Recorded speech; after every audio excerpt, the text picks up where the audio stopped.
Tajusin kuinka tärkeä tämä kanava on minulle, joten tein uuden videon ja ei muuta kuin nauttikaa videosta.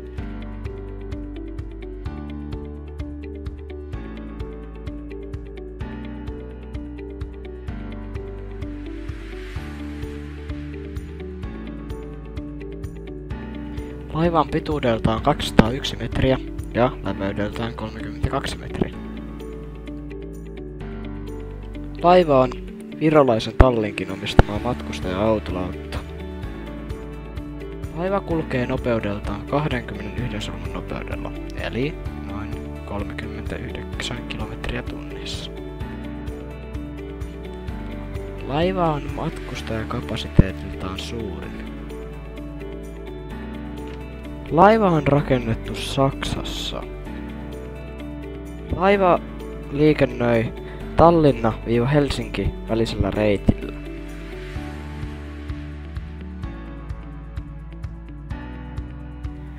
Vuonna 1995 Silja Europa ajoi Karille. Silja Europa oli matkalla Turusta Tukholmaan. Matkustajia laivassa oli noin 1400. Riski uppoamiseen oli todella suuri. Laivalla oli ongelmia vuonna 2009. Silja Europa sai ohjausvian. Laiva meinasi ajaa Karille. Siljalla oli tapahtumahetkellä noin 1400 matkustajaa. Laiva ohjattiin väljemmille vesille. Silja Europa auttoi Estoniaa, joka tuli sattumapaikalle toisena MS Mariellan jälkeen.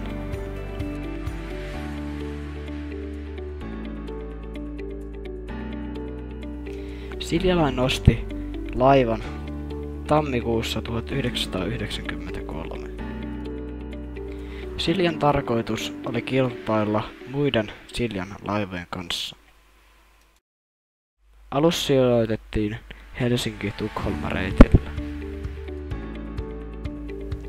Vuonna 2012 Silja ilmoitti siirtävänsä Silja Europen Tallinna-Helsinki välisellä reitillä. Alus pelasti noin 5 ihmistä. Hei! Kiitos kun katsot videon. Ja erittäin hyvää kesää sinulle.